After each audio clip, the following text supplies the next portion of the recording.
हम लोगों ने पढ़ा था कि कोई भी डीएनए अगर है तो उसके अंदर 2 सीक्वेंस पाए जाते हैं। एक यूनिक सीक्वेंस होते हैं जो बहुत कम ही रिपीट होते हैं और दूसरा रिपिटेटिव सीक्वेंस होते हैं जो कि पूरे जीनोम में बहुत बार रिपीट होता है। तो अगर कोई पूछे आपसे रिपिटेटिव सीक्वेंस क्या होता है? रिपिटेटिव सीक्वेंस ऐसे सीक्वेंस होते हैं डीएनए में जो मेनी प्लेसेस यानी बहुत प्लेसेस में क्या होता है रिपीट होता है। लाइक ये हमारा डीएनए सीक्वेंस है, यहाँ पे मैंने एक सीक्वेंस ले लिया ACTTG, है ना? फिर थोड़ी देर बाद यही सीक्वेंस यहाँ पे आता है ACTTG, ठीक है? फिर थोड़ी देर बाद यही सीक्वेंस आता है ACTTG, मतलब हर थोड़ी-थोड़ी देर बाद वो क्या होगा रिपीट होगा, ठीक है? तो रिपीट सीक्वेंस 2 तरीके के होते हैं बेटा डीएनए में। एक होता है इंटरफर्स्ट रिपीट एंड दूसरा होता है टेंडम रिपीट। पहली बात हम लोग यूकैरियोटिक जीनोम की बात कर रहे हैं, ना कि प्रोकैरियोट। प्रोकैरियोट में रिपीट सीक्वेंस नहीं, केवल यूकैरियोट सीक्वेंस की बात करते हैं। तो कैसे एक है इंटरफर्स्ट रिपीट, दूसरा क्या होता है टेंडम रिपीट होता है, ठीक है? इंटरफर्स्ट का मतलब होता है कि आपका ये डीएनए है एंड इस डीएनए में कहीं-कहीं पे ये इंटरफर्स्ट है। इंटरफर्स्ट यानी कहीं-कहीं पे वो लगा हुआ है, ठीक है? इंटरफर्स्ट है, ठीक है? तो वो इंटरफर्स्ट रिपीट हो गया यानी डीएनए में कहीं-कहीं पे लगा हुआ है, ठीक है? यहाँ पे है, फिर क्या पता बहुत दूर बात हो कहीं-कहीं पे, है ना? ऐसा रिपीट है, उसको इंटरफर्स्ट रिपीट बोलते हैं। बट टेंडम रिपीट क्या होता है? टेंडम रिपीट लगातार लाइक ये रिपीट हुआ, फिर उसके बाद ये थोड़ा-सा बाद, फिर ये थोड़ी देर बाद, फिर ये थोड़ी देर बाद, ये फिर थोड़ी देर बाद, ये फिर थोड़ी देर बाद, ये फिर थोड़ी देर बाद, यानी मतलब टेंडम रिपीट। हर छोटा-सा मोटिफ, इसको क्या बोलते हैं? छोटा ये मोटिफ होता है यानी टुकड़ा। हर छोटा-सा टुकड़ा बहुत बार-बार बहुत एकदम सीक्वेंस में बहुत जल्दी-जल्दी रिपीट होता है, तो उसको हम लोग क्या बोलते हैं? टेंडम रिपीट बोलते हैं। टेंडम रिपीट के अंदर माइक्रो सैटेलाइट, मिनी सैटेलाइट आते हैं एंड इंटरबर्स्ट रिपीट के अंदर LINE, SINE, LTR and DNA transposons आते हैं, ठीक है? ट्रांसपोज़ॉन्स पे थोड़ी-सी चर्चा हो गई थी। तो लाइन का मतलब क्या होता है? Long interspersed nuclear element, long interspersed nuclear element यानी ऐसा इंटरपर्स्ड है, यानी डीएनए में बीच-बीच में कहीं है, लेकिन अब ये कैसा है लेकिन लॉन्ग एलिमेंट है, ठीक है? लॉन्ग इंटरपर्स्ड न्यूक्लियर साइन क्या होता है? शॉर्ट इंटरपर्स्ड न्यूक्लियर एलिमेंट, ठीक है? साइंस। एलटीआर क्या होता है? लॉन्ग टर्मिनल रिपीट, ये टर्मिनल में रिपीट होते हैं, लॉन्ग टर्मिनल रिपीट इनको बोला जाता है। And you know about the DNA transporters, उसको भी पढ़ेंगे हम लोग, ठीक है? यहाँ तक समझ में आया? अब अगर हम बात करें थोड़ा डिटेल में आ जाते हैं टेंडम रिपीट की, तो आप कैसे डिफाइन करोगे कोई एक टेंडम रिपीट है? टेंडम रिपीट में शॉर्ट मोटिफ यानी थोड़ा सा टुकड़ा, शॉर्ट मोटिफ, ठीक है? Is repeated number of times. Short motif कितना होता है? बहुत बार क्या होता है? रिपीट होता है। शॉर्ट मोटिफ बहुत बार क्या होता है? रिपीट होता है, ठीक है?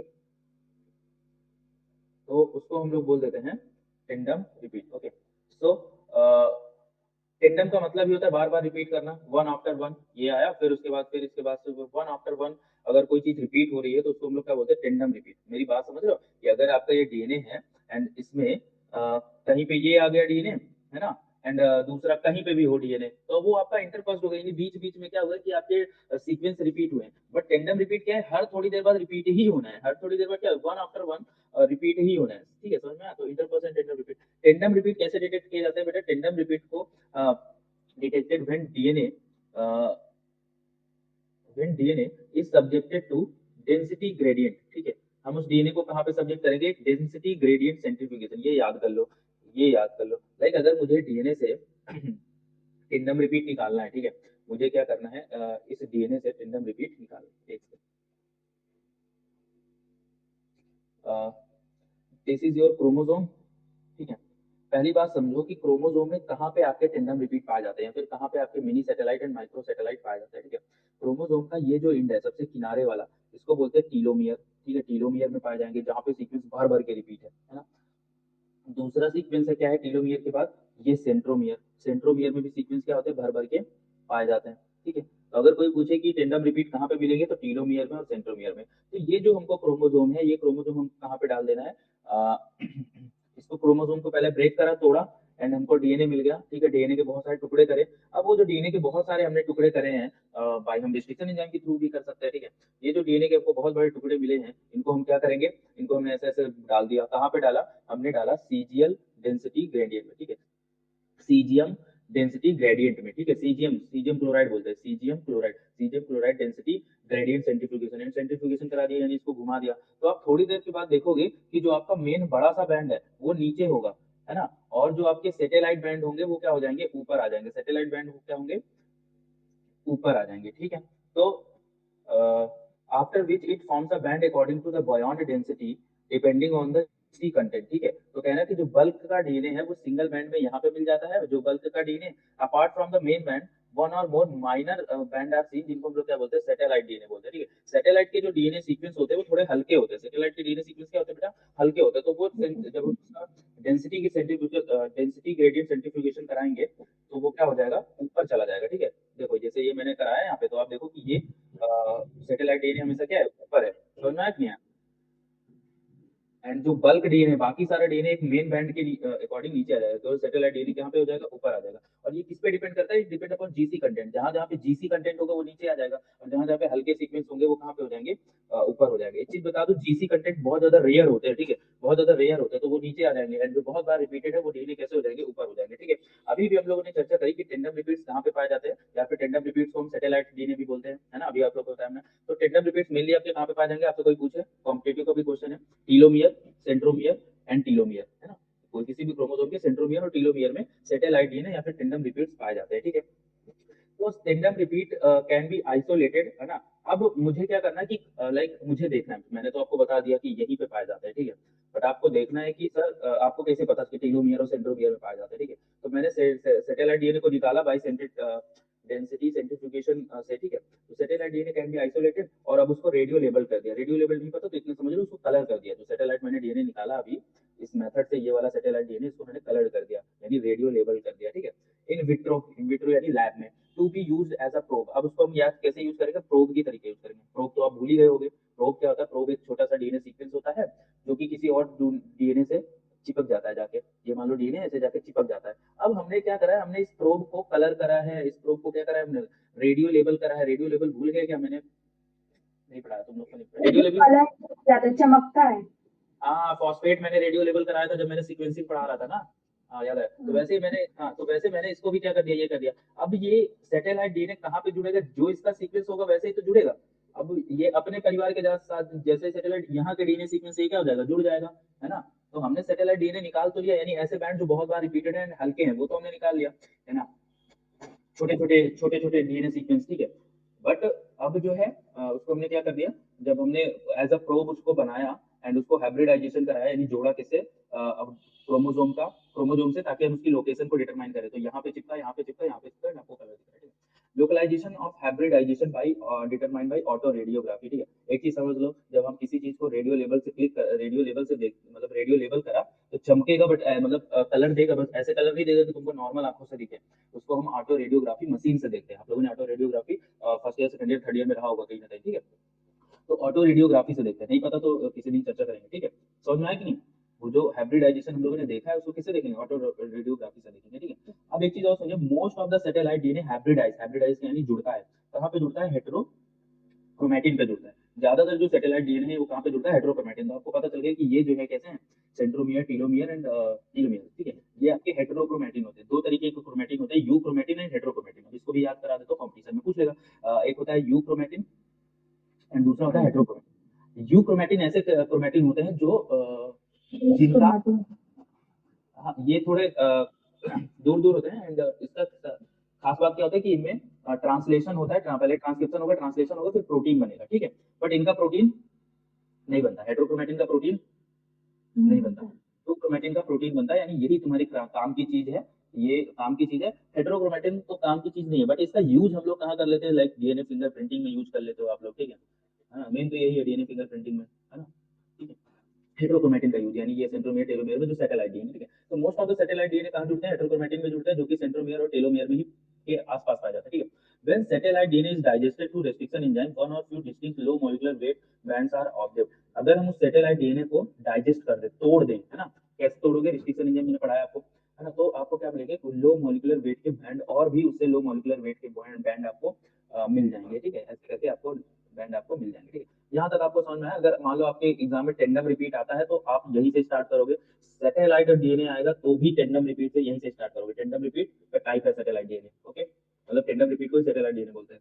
आएगा सैटेलाइट डीएनए तो यहीं से स्टार्ट करोगे, एंड कहाँ तक लिखोगे, पहले तो यहाँ तक लिखोगे, फिर मैं और भी इसे डिटेल में जाता हूँ अभी, क्लियर है। तो थोड़ा सा और जान लेते हैं। टेंडम रिपीट क्या होता है, the amount of sequence of satellite DNA vary between species and polymorphic within species, ठीक है। बहुत अच्छी बात लिखी हुई जो डीएनए फिंगर प्रिंटिंग में यूज आएगी, बहुत इंपॉर्टेंट बात लिखी है जो डीएनए फिंगर प्रिंटिंग में यूज आएगी। कह रहा है कि किसी भी स्पीसीज में जो सैटेलाइट डीएनए का अमाउंट है और उसका सीक्वेंस है वो पॉलीमॉर्फिक होता है और वेरीज करता है, यानी एक इंसान है और एक ये डॉग है मान लेते हैं, ठीक है, ये डॉग है, ठीक है ना। तो अगर मैं बोलूँ कि इसमें सैटेलाइट डीएनए होगा तो हाँ, इसमें सैटेलाइट डीएनए होगा, इसमें सैटेलाइट डीएनए होगा, हाँ, इसमें भी सैटेलाइट डीएनए शायद, और शायद सीक्वेंस भी सेम हो जाए। मे बी अगर सीक्वेंस सेम हो जाता है, मेरे में वो जो हम दोनों में जो सीक्वेंस मैच कर रहा है, मेरे में वो सैटेलाइट डीएनए 12 है एंड इसमें वो सैटेलाइट डीएनए 3000 है। समझ रहे हो? कहने का मतलब अमाउंट और सीक्वेंस सैटेलाइट डीएनए का डिफरेंट होगा डिफरेंट स्पीशीज के लिए, और पॉलीमॉर्फिक भी होगा। पॉलीमॉर्फिक का मतलब जरूरी नहीं कि सीक्वेंस भी सेम हो जाए, है ना? जरूरी नहीं कि सीक्वेंस भी सेम हो जाए, ठीक है? The length of satellite repeat unit also varies from species to species, यानी जो सैटेलाइट रिपीट की जो लेंथ है, यानी कितनी बार रिपीट होगा, वो भी क्या होता है, पहली बात तो अमाउंट तो है ही है ना? सैटेलाइट डीएनए का कितना अमाउंट है वो तो वेरी करेगा। बाकी लेंथ है कि लगातार कितनी देर रिपीट हुआ। जैसे फॉर एग्जाम्पल मैंने यहाँ पे देखा, तो मैंने तीन लोगों का जीनोम देखा, ठीक है? ध्यान से देखना, तीन लोगों का जीनोम मैंने देखा, जीनोम 1, जीनोम 2, जीनोम 3, ठीक है?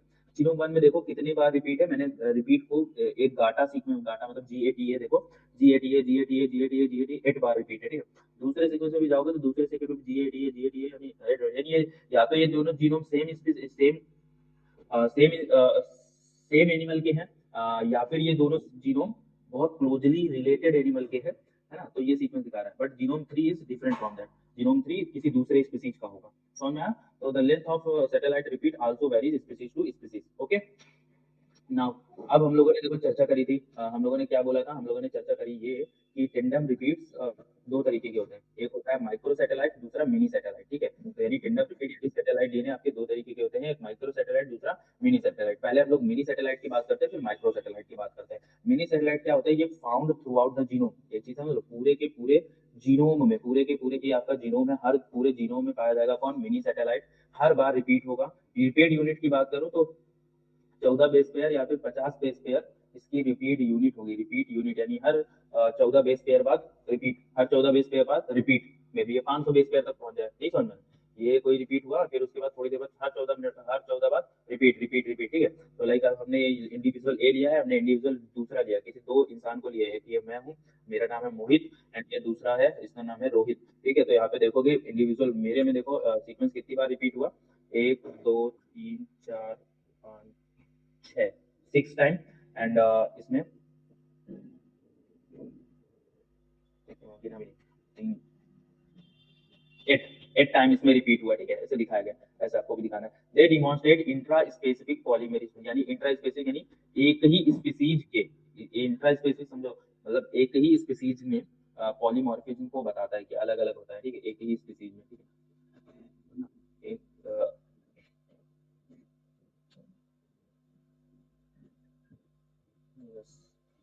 Wait a minute. हम लोग ये बोल रहे थे कि एक ही स्पीसीज के अंदर कोई दो इंडिविजुअल है ना? लाइक ह्यूमन है तो ह्यूमन की दो स्पीसीज के, सॉरी, ह्यूमन स्पीसीज के अंदर कोई दो इंसान है, एंड उसके के बीच में पॉलीमॉर्फिज्म, पॉली का मतलब अंतर बताता है, ठीक है? They more therefore they use as DNA profiling, हम इसका यूज इसलिए किसमें यूज करते हैं? डीएनए फिंगरप्रिंटिंग में यूज करते हैं, या फिर डीएनए प्रोफाइलिंग बोल सकते हैं उसको, ठीक है? नाउ माइक्रो सैटेलाइट क्या होता है? Microsatellite is more important, ठीक है? Also known as single sequence repeat. Microsatellite को हम लोग क्या बोलते हैं? ये कंपटीशन में से पूछता है, एसएसआर कंफ्यूज हो गया, सिंगल सीक्वेंस रिपीट यानी माइक्रो सैटेलाइट, या फिर उसी को बोलते हैं single sequence length polymorphism, single sequence length polymorphism, ठीक है? ये क्या होता है? ये अरेज होते हैं ऑफ टेंडम रिपीट, यानी टेंडम रिपीट के टुकड़े होते हैं, अरेज होते हैं, और ये 1 to 13 बेस पेयर, ठीक है? दीज आर स्मॉल, ये कितने बेस पेयर के रहेंगे? ज्यादा बड़े नहीं होंगे, 1 से 13 बेस पेयर के रहेंगे। Interpass through out the genome, and through out the genome, ये भी पूरे पूरे जीनोम में लगे हुए होंगे थ्रू आउट, ठीक है? They are inherited in Mendelian manner. ये कैसे इनहेरिट होते हैं? मेंडेलियन मैनर में कल हम लोग मेंडेलियन मैनर चर्चा कर रहे थे, यानी जैसे मेंडल बताता था ना कि भाई सबसे पहले लॉ ऑफ डोमिनेंसी आ जाएगी, है ना? कि आधा 50% ऑफ जीनोम इस पेरेंट का एंड 50% जीनोम उस पेरेंट का, है ना? फिर सेकंड जनरेशन में क्या होता है? बहुत सारे हेटेरोजाइगोसिटी आ जाती है, ठीक है? एक्चुअली होमोजाइगोस हेटेरोजाइगो मतलब बहुत सारे जीन्स मिल जाते हैं, ठीक है? मल्टीपल कॉम्बिनेशन मिल जाते हैं। वैसे कहते हैं मेंडेलियन मैनर में क्या होगा? इनहेरिट होगा, यानी ये तो है डीएनए, तो एक जनरेशन से दूसरी जनरेशन में मेंडेलियन मैनर में जाएगा, यानी 50% जाएगा। So they can be used to checking genetic relationship, इसका हम यूज क्या करते हैं? जेनेटिक रिलेशनशिप को चेक करने में करते हैं, ठीक है? मैं अगर बात करूँ मिनी सैटेलाइट का यूज किसमें करते थे? ये मैं हूँ, मैंने कोई चोरी करी है, एंड जहाँ पे मैं चोरी करने जा रहा था वहां पे मैं अपना बाल छोड़ाया हूँ, है ना? और ये पुलिस मेरे को ढूंढ रही है, ठीक है? उसको वो बाल दिखा तो उस बाल से वो डीएनए फिंगरप्रिंटिंग करके बता देगा कि ये मैं हूँ, ठीक है? तो डीएनए फिंगरप्रिंटिंग में कौन यूज होता है? मिनी सैटेलाइट यूज होता है, बट अब ये चेक करना है कि ये मेरे जेनेटिक सीक्वेंस मतलब कि मेरे दादा के दादा के दादा के दादा, ठीक है ना? ऐसा करके यहाँ पे है ना, अब उनसे मैं हुआ हूँ कि नहीं हुआ हूँ ऐसा चेक करना है, तो लाइक हम जेनेटिक रिलेशनशिप की चेकिंग के लिए, क्योंकि मेंडेलियन के मैनर में आता है, लाइक अगर समझ रहे हो कि नहीं मेरी बात? अगर मैं कह दूँ कि मेरे पापा में कोई डीएनए है एंड माइक्रोसैटेलाइट है वो, एंड वो 50 टाइम रिपीट है, तो मेरे में वो 25 टाइम रिपीट होगा, मेरे बच्चे में वो कितने टाइम रिपीट होगा? 12.5 पर ऐसा करके रिपीट होगा। समझ रहे हो मेरी बात? ऐसे करके हम आइडिया लगा सकते हैं, ठीक है? Now they are reason for generation of restriction fragment length polymorphism, ठीक है ना? यही रीजन है कि हमको अगर चेक करना है जेनेटिक रिलेशन पे, तो हमको क्या करना पड़ेगा? एक रिस्ट्रिक्शन फ्रैगमेंट लेंथ पॉलीमॉर्फिज्म, ये एक टेक्निक है, इसका हमको यूज करना पड़ेगा। बहुत important, RFLP, restriction fragment length polymorphism. यानी हम क्या करेंगे, उस सैटेलाइट माइक्रो सैटेलाइट को छोटे छोटे टुकड़े में कर लेंगे एंड उसको देखेंगे कि हालांकि ऐसा नहीं होता, बट थोड़ा सा मैं ओवरव्यू दे रहा हूँ, ठीक है? ये भी एक पूरी टेक्निक है, रिस्ट्रिक्शन फ्रेगमेंट लेंथ पॉलीमॉर्फिज्म। यानी छोटे छोटे टुकड़े करके फ्रेगमेंट करके उसको चेक करके कितनी बार रिपीट हुआ है, ठीक है? दोनों में, लाइक पैरेंट में एंड बच्चों में, ठीक है? They are ideal for forensic analysis में भी इसका यूज करते हैं, ठीक है? And they comprises 3% of human genome. अगर मैं बात करूँ माइक्रो सैटेलाइट, पूरा ये जीनोम है, ये this is the full genome, and इसमें कितनी परसेंट माइक्रो सैटेलाइट पाया जाएगा? तो केवल 3% ह्यूमन जीनोम में माइक्रो सैटेलाइट पाया जाएगा। एंड अगर मैं इसकी विद एवरेज डेंसिटी, इसकी एवरेज डेंसिटी क्या होगी? 1 SSR/2 KB, यानी हर 2 किलो बेस पेयर में, हर 2000 बेस पेयर समझते हो नहीं, न्यूक्लियोटाइड, हर 2000 बेस पेयर में कोई एक जो है आपका सिंपल सीक्वेंस रिपीट होगा, यानी माइक्रो सैटेलाइट होगा। समझ रहे हो? इतना बड़ा 2000 के डीएनए में कोई एक ऐसा होगा, ठीक है? डेंसिटी की बात हो गई। Of these dinucleotide repeat are the most common, ठीक है? अब मैं आपको बताता हूँ, ये कॉम्पिटिशन में आएगा, यहीं से तक पढ़ लो, इतना इंपॉर्टेंट है मॉलिक्यूलर बायोलॉजी। क्या बताऊं मैं? They can cause disorder due to the unstable expansion. अगर इन माइक्रो सैटेलाइट में गलती से कुछ ज्यादा जीन हो जाए, तो वो क्या हो जाएगा? आपको डिसऑर्डर कर देगा, यानी डिजीज कर देगा, ठीक है? लाइक अगर हम देखें फ्राजील एक्स सिंड्रोम, फ्राजील एक्स सिंड्रोम एक बीमारी होती है, जिसमें क्या होता है? 100 to 1000 बेस पेयर, मतलब एक ये मान लो माइक्रो सैटेलाइट है सीजीजी। तो ये जो सीजीजी माइक्रो सैटेलाइट है, ये कम से कम 100 से 1000 बार हो जाता है। कितनी बार? 100 से 1000 बार हो जाता है। कौन सा सीक्वेंस? सीजीजी, ठीक है? लेकिन नॉर्मल इंसान में कितना होता है? 30 होता है। नॉर्मल सीक्वेंस, नॉर्मल इंसान है तो उसमें सीजीजी कितना होगा? ये सीजीजी होगा 30। बट अगर किसी भी इंसान को ये सिंड्रोम है, फ्राइजिल एक्स सिंड्रोम, ठीक है, तो उसमें ये कितना हो जाएगा? एक 100 से 1000 सीक्वेंस हो जाएगा। यानी अगर माइक्रो सैटेलाइट में अगर उतार बढ़ाव होता है, तो क्या हो जाता है? आपको डिजीज भी हो सकती है, ठीक है? Now tandem repeat element, tandem repeat element वही चीज दिया हुआ है जो हम लोगों ने पढ़ा, ये एक इमेज के थ्रू बताया है कि मिनी सैटेलाइट को variable number of tandem repeat भी बोला जाता है। वेरिएबल नंबर ऑफ टेंडम भी VNTR, variable number of tandem repeat. अगर आप लोगों ने क्लास 12 में डीएनए फिंगरप्रिंटिंग पढ़ा है, तो यहाँ पे वो VNTR लिखा हुआ है, ठीक है? तो डीएनए फिंगरप्रिंटिंग में VNTR का यूज किया जाता है, ठीक है? तो माइक्रो सैटेलाइट को क्या बोलते हैं हम लोग? Short tandem repeat, simple sequences and simple sequences repeated. And अगर आपको पता हो कि इसका यूज कहाँ पे किया जाता है, जेनेटिक रिलेशनशिप के देखने के लिए किया जाता है, और ये मेंडेलियन मैनर में इनहेरिट होता है। रिपीट देखें तो लाइक इसमें 4 टाइम ऐसा दिखाया गया रिपीट हुआ है, इसमें रिपीट 1 टाइम। तो ऐसे करके समझ में आया कुछ? सो नेक्स्ट, अब हम लोग बात कर लेते हैं इंटरफर्स्ट या फिर डिस्पर्स रिपीटेड न्यूक्लियस, यानी कोई डीएनए है उसमें बीच बीच में कहीं कहीं पे जो सीक्वेंस रिपीट होते हैं, उसको हम लोग क्या बोलते हैं? इंटरफर्स्ट रिपीटेड सीक्वेंस, ठीक है? तो they are disperse throughout the genome, ये पूरे के पूरे क्या होते हैं? जीनोम में फैले हुए होते हैं, एंड नॉन एडजेसेंट। बट ये टेंडम रिपीट के तरीके नहीं है कि थोड़ी देर बाद उनको रिपीट ही होना है, एडजेसेंट बगल में उसको रिपीट नहीं होना, बीच बीच में कहीं पे लगे हुए हैं, ठीक है? समझ रहे हो? इंटरफर्स यानी बीच बीच में कहीं लगे हुए, इंटरफर्स यानी बीच बीच में, एंड टेंडम रिपीट में क्या था? One after one. So they comprises transposable element, यानी इसमें क्या आता है? ट्रांसपोजेबल एलिमेंट आता है, ठीक है? And according to the transposition, transposition का मतलब क्या होता है कि एक ये सीक्वेंस के पास एक खास बात होती है कि मान लो जीनोम में डीएनए है, ये डीएनए का ये वाला टुकड़ा, ये वाला टुकड़ा, इसे ये वाला टुकड़ा, ये जंप करके कहाँ पे जा सकता है?